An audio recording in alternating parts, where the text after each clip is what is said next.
E aí, pessoal, o professor de Química Josias aqui.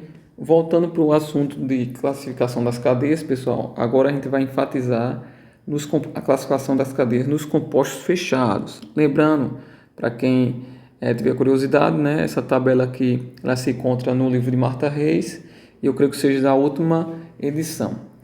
Então vamos lá.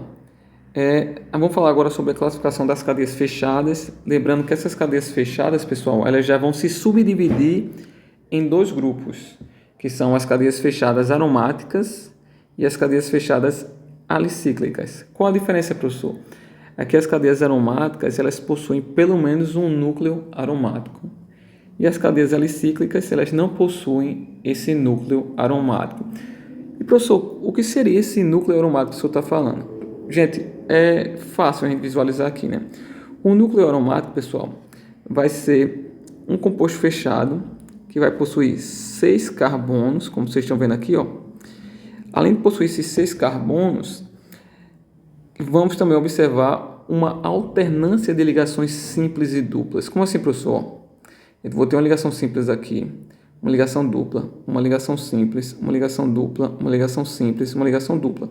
Então, toda vez que nós tivermos um composto fechado com 6 carbonos e tivermos uma alternância de ligações sigma e pi, ou melhor dizendo, uma alternância de ligações simples e duplas, isso vai constituir o nosso núcleo aromático.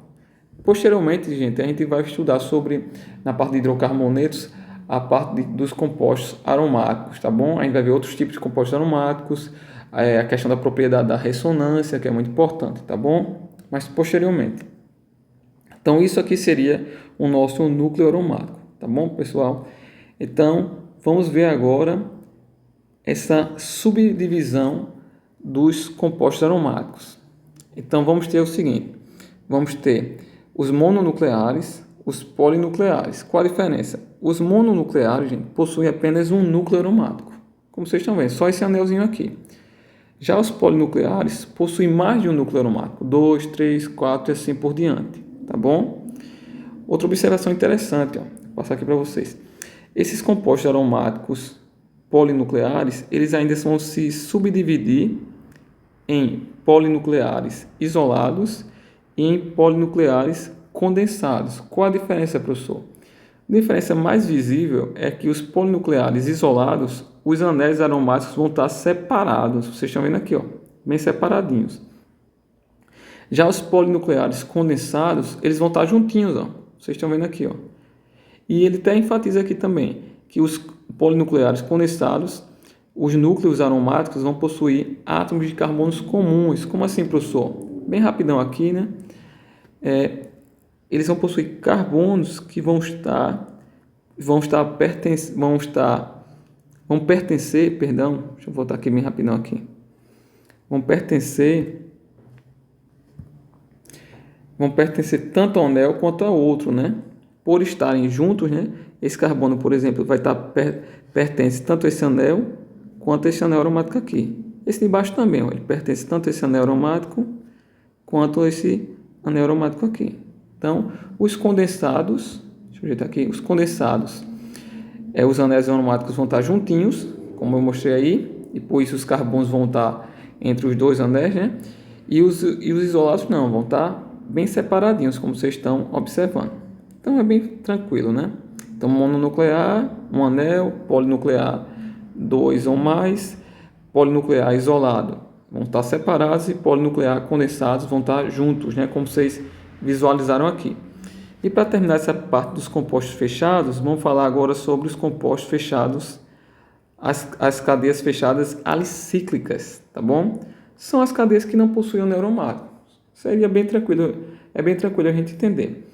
Então a gente vai ter umas classificações aqui que são bem parecidas com as classificações das cadeias abertas, né?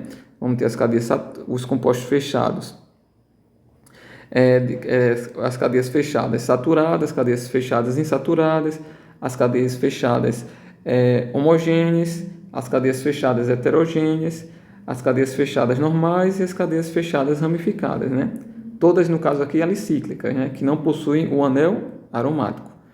Pois bem, só uma observação, gente, as cadeias fechadas homogêneas, cadeias alicíclicas, elas também são conhecidas como homocíclicas, né? E as cadeias fechadas heterogêneas vão ser intituladas também como cadeias heterocíclicas, tá bom? Só um adendo aí para vocês. Aqui eu já tinha passado para vocês, mas vamos falar bem rápido. As cadeias fechadas, no caso as alicíclicas aqui, as saturadas possuem apenas ligações simples entre carbonos. Então, é bem parecido com a cadeia aberta, né? Então, as saturadas possuem apenas ligações simples entre carbonos.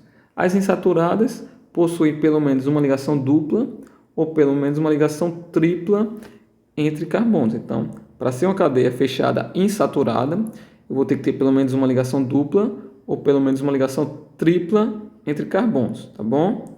Então, aqui seria uma cadeia fechada insaturada, uma cadeia alicíclica, né? Tá bom?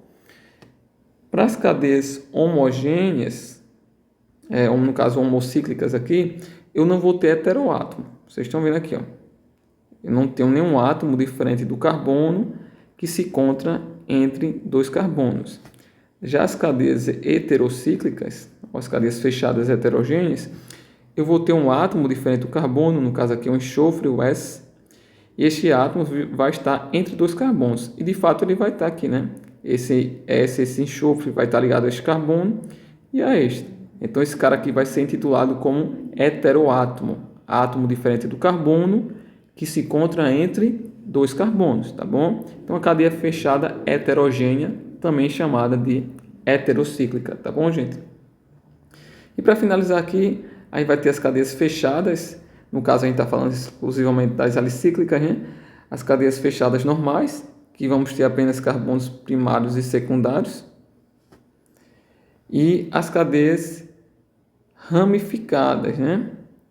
Que elas vão possuir pelo menos um carbono terciário ou pelo menos um carbono quaternário. Então, no caso, isso aqui é um carbono terciário, vocês estão visualizando, e eu vou ter essa ramificaçãozinha aqui, tá bom? Então, seria só isso aqui para concluir, gente, a aula. E na próxima aula eu vou fazer um exercício sobre esse conteúdo para vocês prestarem mais atenção e ver a dinâmica da resolução das questões, tá bom? Então, tchau, tchau aí para vocês.